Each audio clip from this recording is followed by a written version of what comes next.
You watch this video first. So a quark is nothing but a string vibrating in one pattern. An electron is nothing but a string vibrating in a different pattern. A neutrino, nothing but a string vibrating in a different pattern still. If you took a microscope and zoomed into your own hand, past the cells, past the atoms, and past the subatomic particles, what do you think you'd find at the very bottom of reality?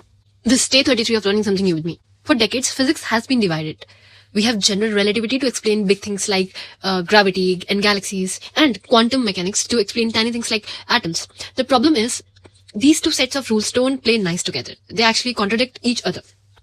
Now, string theory is the attempt to bridge that gap, often called the theory of everything.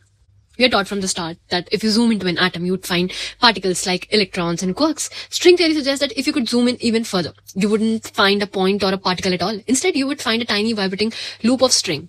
Think of a violin string.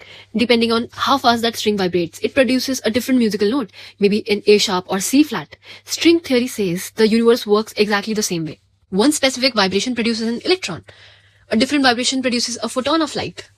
To make the math behind this work, physicists like Brian Greene explains that we need more than just the 3 dimensions we live in. The theory requires 10 or 11 dimensions.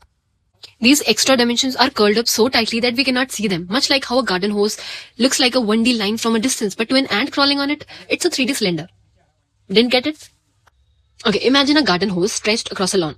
From 50 feet away, it looks like a one-dimensional line, right? It only has length. But now imagine an ant crawling on that hose. To the ant, the hose is just a line. It can move forward and backward, but it can also crawl around the circumference of the hose. That circle is a second dimension that was always there, but it was curled up so small that you couldn't see it from a distance. Now this changes how we view our place in existence. It suggests that at the most fundamental level, there is no such thing as empty space or solid matter.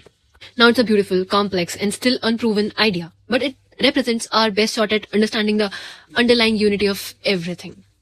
Follow for day 34.